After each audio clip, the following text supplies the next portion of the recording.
And today we're reacting to It 2017 part 1 of 2 Kill Count. Y'all sent me a while back when I was bringing a lot of these recap movie joints to do a kill count video, you know what I'm saying? And this just popped up. This is the channel where we do whatever, so this is what we doing. I love y'all, man. Let's get to it.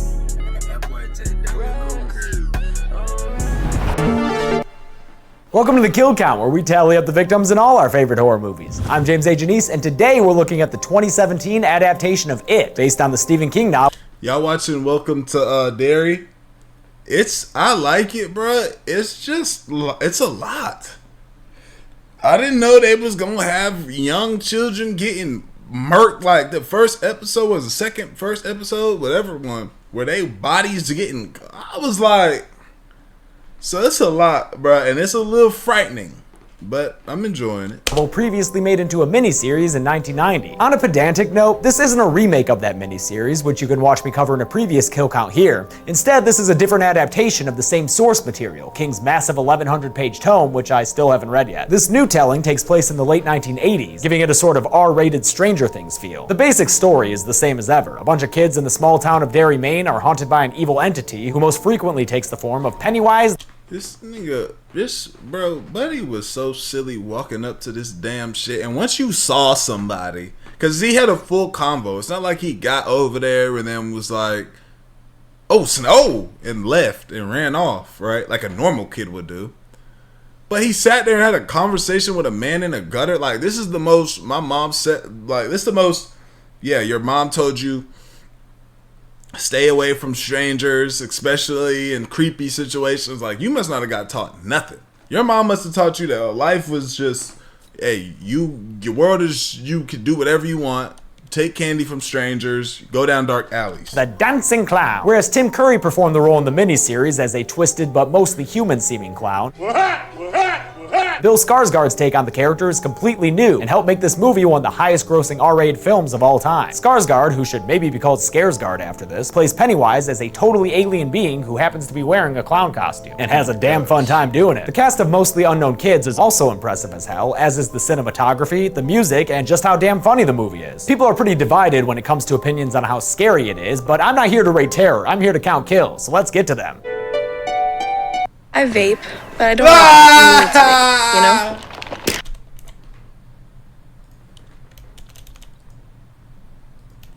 know? The hell is on my other channel? Why Trump playing?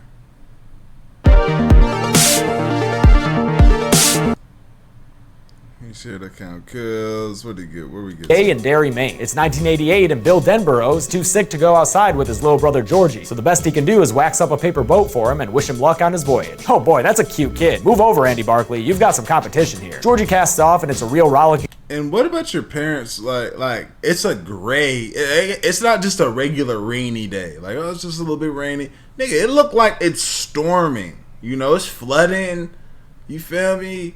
You know, like, why didn't your mom say, no, not today, not today, we're not doing that today, it's too much. Good time until he thwacks his dome on a friggin' road sign. He gets back up just fine though. Man, little kids can bounce back from anything. The boat gets away from him and goes down the gutter, and when Georgie leans in to look for it, he runs into your average run-of-the-mill sewer clown. The clown asks Georgie if he wants all sorts of fun circus stuff, but Georgie says he can't talk to strangers. Oh, well, I'm Pennywise, the dancing clown. Pennywise, meet Georgie. Georgie, meet Pennywise. Now we aren't strangers. Who knew nabbing a kid was as simple as making a formal introduction? But anyone who's anyone knows Pennywise isn't trying to nab kids, he's trying to snack on them. So after he offers Georgie his boat back and the cute kid goes to grab at it, Pennywise sinks his teeth in. He bites off Georgie's arm, which fans of the miniseries had only heard about. But here we straight up see it as Georgie— damn, he chomped his shit. Fruitlessly tries to crawl away before being dragged back down into the sewer for the opening kill. Then it's 8 months later and it's time to meet our cast of kids. We briefly check in with Mike Hamlin as he hesitates to kill a sheep on his granddad's abattoir. Here's an animal kill warning, cause granddad trying to make a living and he ain't got time for being wishy-washy.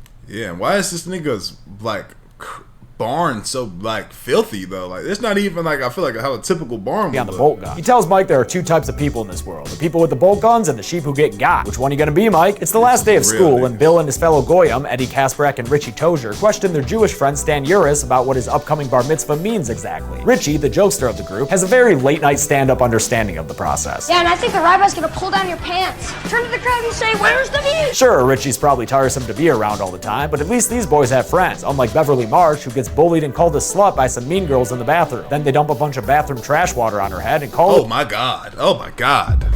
Man.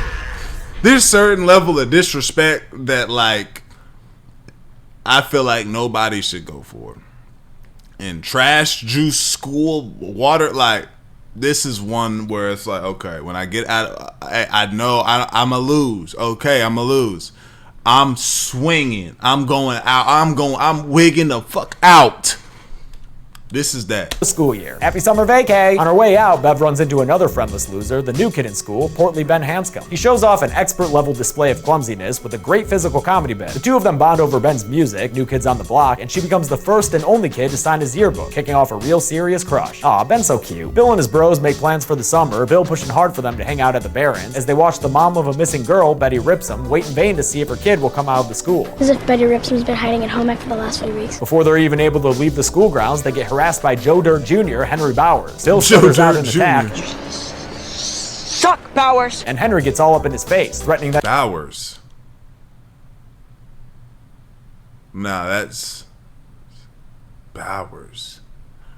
Is he in Derry? Bowers. Nah, that's a nigga's name from fucking Stranger Things. his free pass due to the Georgie thing is over. The bullying only ends when Henry gets a stern look from his dad, police officer Butch Bowers. I bet they have a real nice father-son relationship. I'm just kidding. Literally no one in this story has a healthy relationship with their parents. Case in point, when Bill gets home, his dad's all pissed at him for recreating the Derry sewer system with hamster tubes in an attempt to figure out where Georgie might be. Bill's test says the Barrens. Papa Denborough is less optimistic about his younger son. He's gone! He's dead! And he rips Damn! down the map of Derry instead of being real proud of Bill. Damn! He's gone. He's dead. He ain't even trying to show no love. Not even like, come here, son. Listen, man. He's not here no more. Like, he ain't even try. Listen, I love you, man. I know it's hard for all of us to accept. Even if you was gonna do that play, I know it's hard for us to accept, man. But it's gone, man. He's gone. Let's go, like, get some ice cream or something, bro. I know you've been thinking about it, but he's gone, bro. All right. I don't want you wasting, like, I don't want you doing this to your mind, and like, I want you to live like a normal kid, man. Don't do this, please, bro. All right, come on, let's go. Damn, he's gone. He's dead. Ripping shit off the wall, like, bro. For that kind of ingenuity. Get that kid in some civil engineering classes. Bill and Richie stop by Eddie's house to gear up for their sewer fun times, but on their way out, Eddie's mom harangues them and tells Eddie to be mindful of his allergies. She even makes him give her a kiss goodbye. Aw, Mom! Do you want one for me too, Mrs. K? Good one, Richie. But let's take a break from your class clown stuff and get back to some scary clown stuff. As Mike is delivering his dead lamb packages, he has a vision at the back door of the butcher shop where charred hands try to escape from behind it as fire and smoke billow out. That vision ends when the door flies open to reveal a prime cut of Pennywise dangling in the back there. We only get some spooky light up eyes before this vision ends, and Mike has to deal with the more everyday scary stuff that is racism. Get the fuck out of my town! At the synagogue, Stan is practicing for his puberty party when his dad That nigga right there is living horrible. He is not living a good life. gives him grief for not being better at speaking Hebrew. He goes to put his Torah away, shielding himself from the creepy painting in the office, but then while his back is turned, it falls on the ground. When he hangs it back why up, is the that lady up? in the picture is gone, and she emerges from the shadows looking like Kikia, that Flash animation screamer from like 2002. She gives him a sharp-toothed grin, and he's like, no thanks, do not want. Meanwhile, Ben is hanging out in the library, writing a poem for Beverly about January Embers, a great indie band name if you ever learn how to play an instrument, kid. I'm thinking keyboard. He's also continuing some personal research into Derry's history, and today's topic is an Easter egg hunt explosion that left a head in a tree. But that image is only the beginning of Ben Hanscom's spooky times. He follows a red balloon to the back of the library where he finds a trail of smoke. Pennywise be finessing niggas, bro. He play with a nigga mind so bad. You ain't never had no type of schizophrenic episode in your life, and now it's like you don't even know. You're like, what? A balloon? What's it? Easter egg. I'm not following that though, especially if I see everybody else not giving a damn and I see a red balloon floating off somewhere. I'm like, oh, clearly niggas don't give a fuck. I'm about to go back to what I'm doing. Pennywise gonna have to work with me. he gonna have to really do something where it's like, he gonna have to catch me in the crib. He can't do nothing outside like that. Somebody else don't give a fuck? Oh, I definitely don't. Oh, damn, somebody's leg, somebody's burning. Somebody's yelling and burning. Y'all don't hear that? Oh shit, alright. Must be a TV or a movie playing. These lead him to the library archives, an inherently creepy place, and made worse when a smoking headless body comes down the steps and charges at him in a jerky way. There's been a lot of criticism of the jerky CG style some of these scares use, and I think that's fair, since it's used over and over in the movie. But they don't really bother me too much, even when Pennywise shows up and does the same thing. Ben gets out of there just in time to run headlong into some bullies. Joe Dirt and his motley crew take Ben to an exit of a Friday the 13th the game map, and the whole gang's here for the party. You've got punk rock Draco Malfoy, Pyro Kylo Ren, and Belch. Yep, he's still belching around.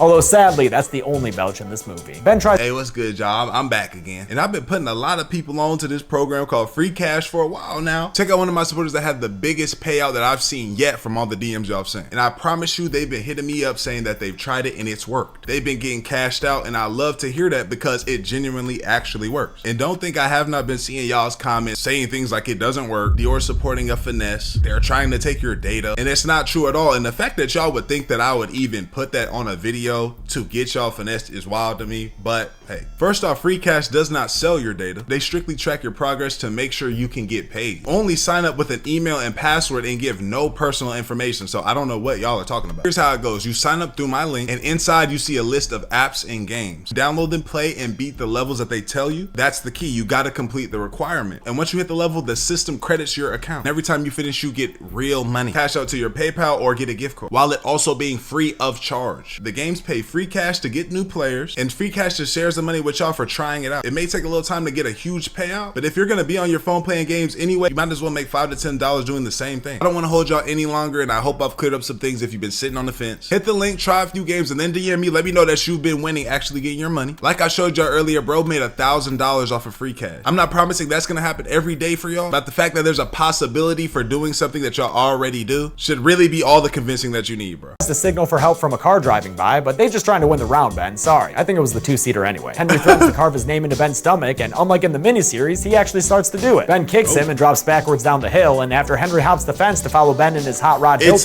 that serious. Oh wow, yeah, that's that. That is a stunt double from hell, boy. That is not the nigga that we just saw, boy. That is not him. Look. Man, watch out. Tumble, he loses his knife, which apparently belongs to his dad. He sends Belch and Patrick to go after Ben while— But what I was about to say was, it's that serious? The nigga, it literally just rolled and fell down into the woods, and y'all jumped down there to finish the job? It's that serious. He and Vic look for his blade. As Ben runs for his life, Bill and the others are considering going into a sewer pipe. It's another scene that's great at capturing how young teenage boys really act with their friends, with Richie continuing to be a little shit to the hypochondriac Eddie, who's worried about how unsanitary this adventure is. Have you ever heard of a staph infection? Also, a staph infection. Bill finds a shoe in the water. Where's the foot? And a name inside confirms that it's Betty Ripson's. That steals Bill, who says we need to go deeper, arguing that if he were Betty, he'd want to be found. But Eddie and Stan both express some trepidation. It's summer. We're supposed to be having fun. This isn't fun. Before this council can come to a decision, Ben wades his way into the discussion, and they pause everything to help him out. Patrick's still looking for Ben when he decides to go into another sewer entrance. Do sewer systems really have these big old openings? It's not that deep to bully a nigga. It's not that deep. Are y'all, what, bro? They really trying to kill this nigga, bro. We gotta get him. I'll go into a weird ass sewer system to find this nigga. All over the place. He creeps deeper and deeper, lighting his way with his makeshift flamethrower until he runs into a bunch of dead zombie kids that call after him by name. He tries to escape but runs into steel bars, and with his back against them, a balloon floats up to him. When it pops, it reveals Pennywise, who CG jerks his way towards the camera to kill Patrick Hochstetter. And just so you know, Patrick isn't in the 1990 miniseries, except maybe as one of the unnamed greasers during the rock fight. 2 kills, 35 minutes. The kids head to the pharmacy to get some medical supplies for Ben, and Beverly is also there in the midst of transitioning to adulthood. They run into each other, and when Bill mentions they don't have enough money for the stuff they need, Bev does them a solid by flirting with the pharmacist to distract him for a while. Jude is grossly receptive to it. Well, how about that? You look just like Lois Lane. Oh, the disgusting gambit pays off, and the kids are able to shoplift the supplies they need to stitch up Ben in the alleyway. Bill is standing lookout when Bev walks up to him in slow motion. Ooh, he liked Bev. She goes to check out the back alley operation, and after a cute new kid's on the yeah, that old nigga weird as hell. This is clearly somebody. Block reference to Ben, Bill invites her to hang out with them at the quarry the next day, which sounds good to her. A rock quarry may not sound like much fun, but it's gotta be better than Bev's home life, where creepy fucking dad Alvin Marsh smells and fondles her hair after seeing what she's purchased. Tell me you're still my little girl. Yes, Daddy. In response to her dad's gross-ass overtures, she cuts off all Oh man, this is horrible. She's living a her bad. hair in the bathroom. Probably shouldn't be putting that much hair down the drain, but you know what, Bev? Never mind. That's a problem for asshole Al to deal with now. You rock that, Bob girl. It's quarry time, which means watching a bunch of kids hawk loogies in their underwear. Bev arrives and joins them, then shows them all up by being the first to take a running leap into the water below. What the fuck? You gotta say, all these kids braver than me, because I don't know if I'd do that jump now or Again, not doing that. I knew some niggas in school that would cave dive, but again, my dukes did a good job with me. See, but tell me about doing dumb shit like this and how people fuck around, slip, bust their hair open, and now their body just floating in the lake. that. They have fun time splash around, get creeped out by a turtle brushing by their legs, and awkwardly stare at Bev while she's lying out in the sun. Then Richie gets nosy and finds Ben's macabre newspaper clippings, including one on the Black Spot, a nightclub for black people burned down by a racist cult in 1962. Ben explains how in Derry, people disappear and die 6 times the national average. And that's just grown-ups. Kids are worse.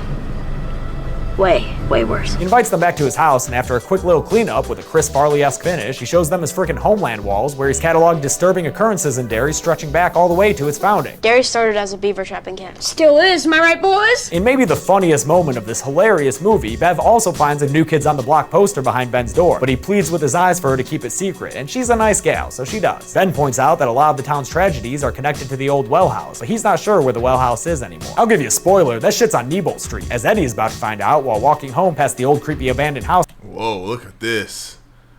Yeah, this should have been tore down a long time ago. On the corner there. It freaks him out so much that he drops all his pills, but luckily there's a friendly leper there to help him pick them back up. The leper is played by phenomenal creature actor Javier Botet, who was in Wreck and Mama, and who you'll shortly be able to see as Slender Man. He chases Eddie around the yard until he's replaced by Pennywise, the tourism director for this was right here was an iconic little scene. Both house. If you lived here, you'd be home by now. He disappears with a bunch of balloon pops, and Eddie crawls away, his underwear surely 1 shit ton heavier. When she gets home, Bev finds a postcard has been slipped into her backpack, with Ben's poem on the back, although she doesn't know who it's from yet. Looks like she's into it though. Then her sink starts talking at her and telling her there's a bunch of kids down there. Sounds like a crazy conspiracy to me, but Bev sticks a tape measure down there to see just how deep it goes. Pretty goddamn deep. Where's the bend in that sink? When she pulls the tape measure back out, it's got blood and hair on it, and the hair starts attacking her, wrapping around her limbs and head and pulling her towards the drain. Then the whole thing erupts in a geyser of blood that coats the entire bathroom. What is this, a Sam Raimi flick? When Al comes in and asks about all the yelling, he doesn't see the blood at all. Let's keep these haunted house scares coming with Bill, who's chilling in Georgie's old room with a lake. Theo, they go crazy. Turtle when he sees a raincoat-clad figure running around in his house. He follows it to the basement where Georgie emerges from the corner to apologize for losing Bill's boat. Yo, kid, it was a friggin' piece of paper. Don't worry about it. Georgie invites Bill to come with him. Facts, Georgie, you lost your life by a piece of paper boat, man. Damn, man. Advertises the benefits, namely that he'll float too. You'll float too. You'll float too. Aw, fuck, that's not Georgie. That's Pennywise and his famous Georgie hand puppet. So lifelike. One jerky CG charge later, and Bill nopes the fuck out of it, leaving Pennywise behind to slither away in retreat. Bev has the boys over, and as Richie stands watch outside, she shows them her bloody bathroom. They can see the blood, proving that she's not Crazy Town Banana Pants, and with a montage set to the cure, they help her clean it all up. Ben's still carrying a torch for Bev, but it looks like she's more into Bill, even assuming it was him who wrote the poem. But when she brings it up, he doesn't know what she's talking about. January Embers? I don't really know much poetry. The other kids begin to finally share their terrifying clown visions with each other, although Richie, the only one who hasn't had first-hand experience, remains in disbelief. Wait, can only virgins see this stuff? Is that why I'm not seeing this shit? They hear shouting and see Mike's bike on the side of the road next to Belch's car, and sure enough, the bullies have Mike on the ground and are trying to make Mike! Fuck! him eat raw meat. And if that weren't bad enough, Mike also sees Pennywise waving to him from the bushes. Hiya, Mikey! Before Bowers can smash Mike's head in, he gets hit in the head with a... Why is this nigga so, like, he trying to catch a hat? He not just doing regular bully shit, beating him, pushing him around, fuck out of here, excluding him from shit. You know what I'm saying? Oh, look at you, bitch.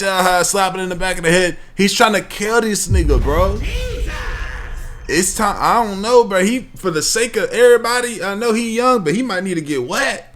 rock thrown by Bev. An all-out fucking rock war breaks out, complete with metal music and some slow-motion belch yelling, and goddamn, can kids seriously take this many rocks to the head and not wind up with internal brain bleeding? Man, kids can bounce back from anything. The losers end up winning the skirmish and leave Henry behind in a bloody heap. As part of their victory parade, they induct Mike into their little gang. Welcome to the Losers Club! As they hang out together and look at a poster of a new missing kid, they start to develop a thesis on Derry. Every 27 years, some bad event happens in town, like the Easter explosion, the Black Spot fire, and the recent rash of missing kids. The visions they're seeing are the things they fear most, like a diseased leper for Eddie or the woman in the painting for Stan. She hot? No, Richie. She's not hot. Mike reveals his vision, the charred hands behind the burning door, comes from a real-life experience. His parents were burned alive inside a building during a case of arson, and he was there to see it. And damn it. Damn it. That's horrible. when asked what he's afraid of, Richie admits that it's clowns. I've got some bad news for you, kid. They go to Bill's garage and project a map of Derry and its sewer system on the wall, and notice that every location with a tragic history behind it is connected by the sewers, which all meet up at the well house. And that well house? It's in the house on Nebolt Street. AKA Nebolt House. Eddie freaks out and tries to abort this whole thing. This is summer. We're kids. He tears down the map, but then the projector takes on a life of its own, and we get a series of spooky images. First, a reminder of Bill's dead little bro, and an image of his mom turning into Pennywise, and then best of all, a giant ass fucking Pennywise coming out of that screen. Dear God, that is one big ass clown. They end the nightmare by opening the garage door, and Bill immediately wants to go to Nebolt Street to find Georgie. The others aren't as eager. Yo, man. Hey, man, Bill. Listen, I know you lost your brother, man. But you taking on something that we all not trying to get into, bro. I know you lost him. I know, but you might need to take your dad's fucking advice. That nigga's not with us no more, bro. Yeah, it's summer. We should be outside. If you say it's summer one more fucking time. Bill goes there anyway, and the others all Yeah, follow. he ain't trying to hear that. Is a hell of a drug. Bill delivers a stutterless speech about forgotten kids and how people can't just keep forgetting them, so the gang resolves to go inside. Except Stan raises the point that maybe they should have a lookout. Who wants to stay out here? Facts. And that's where we'll end part 1. This is a 2.5 hour long movie, and I don't want to leave a bunch of stuff out. So you'll get the thrilling conclusion, including the numbers, tomorrow when I release part 2. Hey, man, let's jump into part 2. Let's do it. Let's do it. We ain't gonna waste no time. Welcome back to the Kill Count, where we tally up the victims in all our favorite horror movies. I'm James A. Janice, and today, Eddie. I covered the first half of the movie in part 1 to this Kill Count, which you can watch here.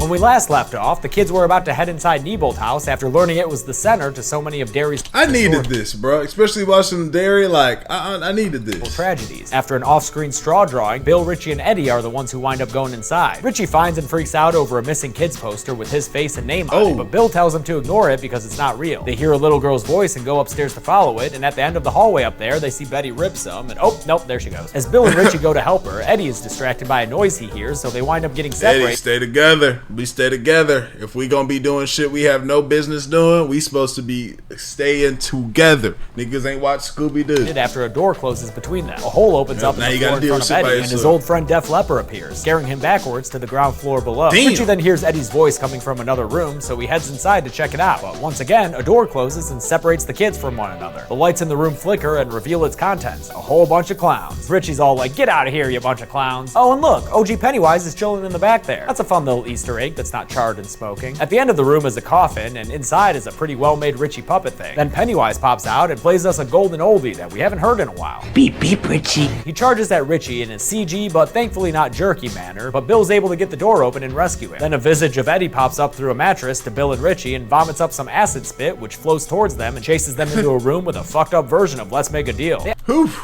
Who wrote it? Like, who drew this up? Not scary at all. Scary. They opt for the safest choice, but it's still got half of Betty Ripsum hanging out in there. That's some false advertising, door. And by the way, I wasn't sure whether or not to include Betty on the count, but decided against it since these are just visions of her, even though she's definitely dead. I don't know, man. Things are even worse for Eddie downstairs, whose arm is broken as fuck. Some Pennywise leftovers come out of the fridge. I've seen a nigga arm be broke like that. Shout out everybody that's been scarred with seeing somebody's arm broke like that. I saw it, he was in football. He fell on his arm. It was middle school football practice. He broke his arm, man. He was walking off holding this shit. His shit looked like a Z. Looked like a letter Z. And, hey, anyone know how long that clown's been in there? Is it still good, or can we toss it? Pennywise makes a big show as he approaches Eddie. And not only is that fun for Bill Skarsgård, but it also serves a point to the plot. You see, the bigger the fear, the more flavor inside. Tasty, tasty, beautiful fear. So Pennywise gets Eddie nice and marinated before digging in. But before Penny can say clown à pâté, Bill convinces Richie that none of this is real, and they're able to overcome their fears and get to where Eddie is. Hello? Yeah. Seems like the not real argument might not work here, though. This isn't real enough for you, Billy. I'm not real enough for you. It wasn't real enough for Georgie. Oh yeah, nah, yeah. Look how you looking. That's how niggas be looking when somebody be dissing their dead partner on like a song or something. Well, I wasn't waiting for your dead partner though. Have a nigga mouth wide open. What? You just did? What? Low blow, Clown. That kind of dick move deserves a freaking rod in the head, courtesy of Ms. Beverly Marsh. The other kids come to the rescue as Pennywise bleeds out from his wound. He lashes out at them like a wounded animal, but they stand together to oppose him, even as Ben gets sliced open by some clown claws, Shit. knowing when to cut his losses. Damn, Ben! Yo, that can't stop from getting slit. As Pennywise bows out in retreat, but Bill follows him all the way down to the basement and watches as he escapes down the well. After Richie performs some ill-advised bone resetting, the kids GTFO of Neibolt House. Eddie's mom picks him up and yells at the others for getting him hurt. She drives off, leaving only 6 losers behind, and when Bill wants to start preparing for next time, Stan counts himself out as well, saying he's had enough of this shit. A split happens, with Beverly, the only one taking Bill's side, and Richie bringing things to a boil by saying that Bill needs to face facts because Georgie's freaking dead. That turns into a face punch, and the dissolution of the friend group, where Bev argues that it's vital they remain a team. We were all together when we heard it. That's why we're still alive. Richie doesn't buy it and leaves. Man, if I was somebody in them houses on the street hearing all them kids yelling outside, man, y'all take that shit down the street. Trying to watch TV, y'all niggas out here yelling about some damn dead shit. Y'all stop playing around outside my house with that. He's in a huff. And even Ben would prefer to skip all the heroism and live to get out of Derry. Finally, Mike says he's just an outsider and should stay that way. Yeah, I'm just a black kid. Like, oh, nigga, I'm just a black kid. I ain't dealing with racist shit. Y'all got me dealing with clowns, bro. Watch out. I'm gone. Losers officially disband. A montage shows I'm the with all the passage of niggas that's time, leaving. as all good montages do, with the kids growing up in their own individual ways. Then it's August, and we're back again with the Bowers gang. When Henry wants to shoot a cat that looks way too much like Lucy for me, his dad finds him and thankfully stops him, then shoots the ground in front of him to show the audience exactly how to raise a little psychopath of their own. Later, when Henry is stewing, a balloon appears on his mailbox, and inside is the knife he lost back when he was practicing his penmanship on Ben's stomach. He takes the knife inside, where Butch Bowers is passed out in his dad chair. The TV provides Henry some instructions on what to do next. Make it a wonderful day. Kill him. And since Stevie was probably a better father than Butch ever was, Henry listens to it. Butch wakes up to a blade in the neck and struggles in confusion as his psychopathic son holds him down, killing him for a very memorable, very dark moment. Oh yeah, so that whole time he wasn't bluffing. He would have actually killed one of them little niggas. Then he killed his own daddy. In this movie, and the third kill on our count. Then Pennywise cameos on the telly to encourage Henry to keep it up. Eddie also has a scene of self-growth, although his is decidedly less murdery. When he goes to pick up his medicine from the pharmacist, the pervy dude's daughter, the same bully who orchestrated the trash waterfall on Bev's head in the beginning, picks on him for not having any signatures on his cast. Then she tells him his medicine is just a vial full of lies. They're placebos. What does placebo mean? Placebo means bullshit. She offers to sign his cast, but it doesn't look like she's writing anything nice on it. When Bev tries to leave her house, she finds the front door locked and her dad in maximum creeper mode. You're looking prettied up. What's up with these? Everybody pops. Everybody's dad in this movie is tripping. From Buddy's dad talking to him crazy about his brother dying, to this nigga dad shooting a gun at his feet. Now Shorty dad is just a pred sick, a sick pred. Like if there's a scale of the sickest preds, it's a motherfucker that with their own children. You know what I'm saying? He calls her over and insinuates things about her because of her all-male friend squad and the postcard poem he found in her underwear drawer. Then things get pretty bad. Are you still my girl? No! And Al winds up on top of his daughter in a terrifying act of sexual abuse. Luckily, Bev fights back, kicking him in the crotch and running away from him to hide in the bathroom. He follows and kicks the door open, but Bev responds with a toilet tank lid to the head. Oh my knocks him God. the fuck out. Great job, Bev. Things would be going great for you if it weren't for that Pennywise. So now, oh shit! Grabbing you by the neck. When Bev's late to meeting Bill, he heads to her house. That would have been a good ass jump scare in the movies. She killed that nigga though. That nigga's dead. He not waking up from that toilet, and it broke off on his shit, and he's leaking. Oh shit! Yeah, he's leaking. He's not here. This gotta go on the kill count.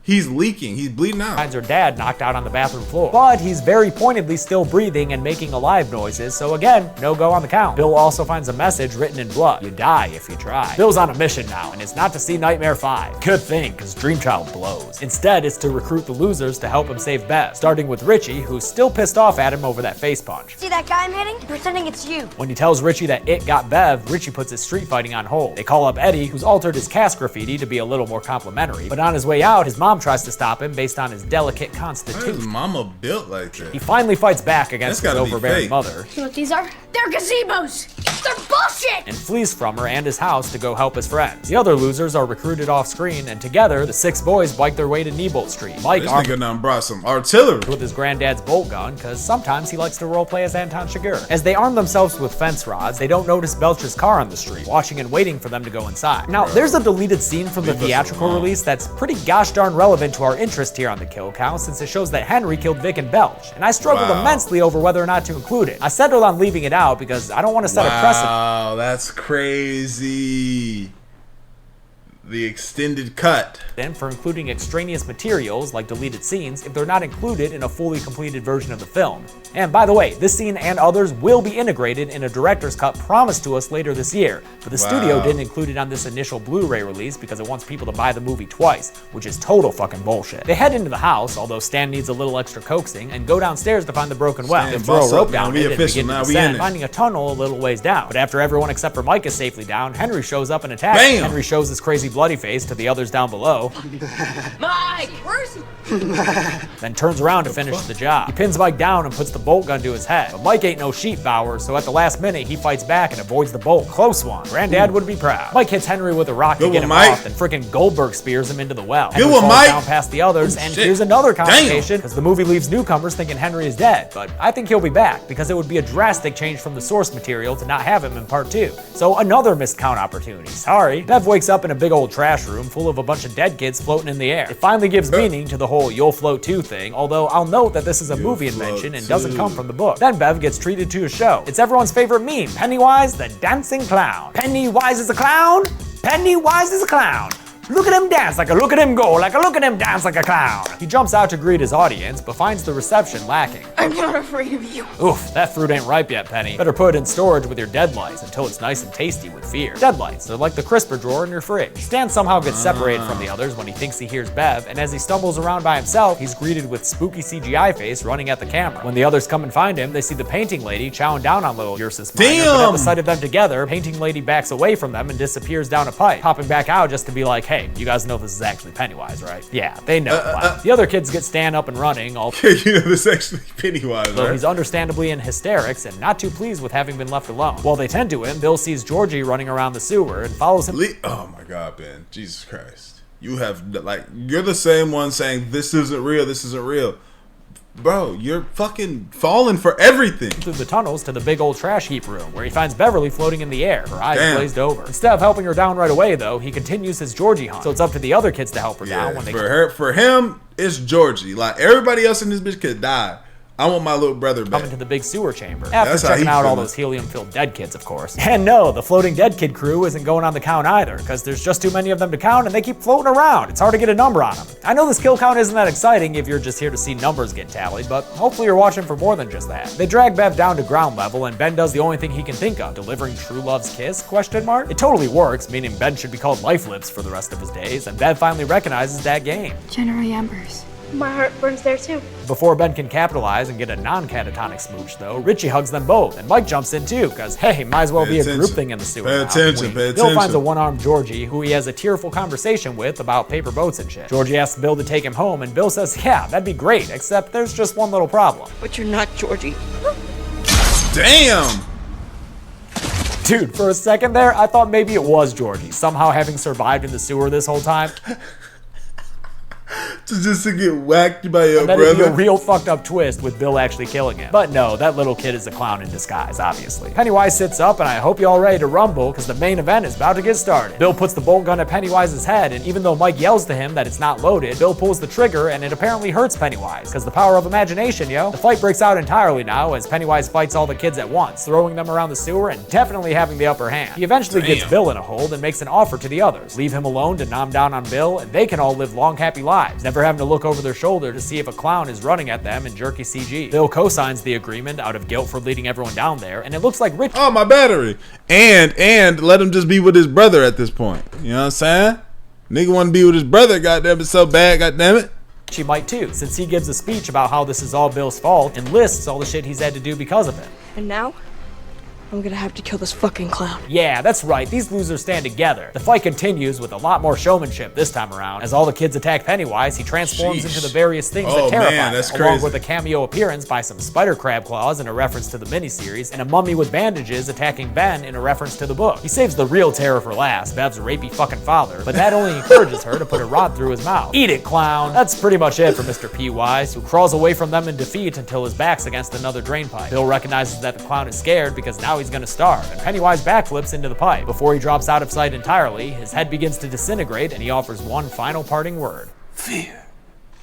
Down he goes. See you in 2019, Bill. The day is saved and the kid corpses all float down. Bill finds Georgie's raincoat and the others all group hugging, because that's what you do when you're the best of friends. Later in the year, Bev tells them about a dream she had where she saw them all, much older, back in the sewer. That prompts Bill to start a blood pact. If it isn't dead, if it ever comes back, we'll come back too. They all agree to it and get their hands sliced open to make it count. It's a real nice moment and another scene that shows how this isn't... I'm not slitting my hand open. I'm gonna just give a verbal, I promise you, I'm gonna be out here. Just a good horror movie. It's a really well-made movie overall. Eventually, the losers filter out one by one, each returning home on their own, until it's just Bill and Bev talking about how Bev's about to leave town to go live with her aunt. When she goes to leave, Bill realizes this is his last chance to act on his feelings, and he gives her a goodbye kiss. Good read. Oh, I thought she liked the fat nigga. Bill, she like it. She like it a lot. And that's it. Chapter 1, motherfuckers. Hell of a movie. Did it have a hell of a body count? Spoiler alert, no it did not. Here, I'll show you at the numbers. Great video, man. Let me know what y'all think, man. Y'all like these? Should we do chapter 2? I ain't seen it yet. Maybe I need to go watch it first. I love y'all, man. I appreciate you. I'm grateful for y'all. We gone.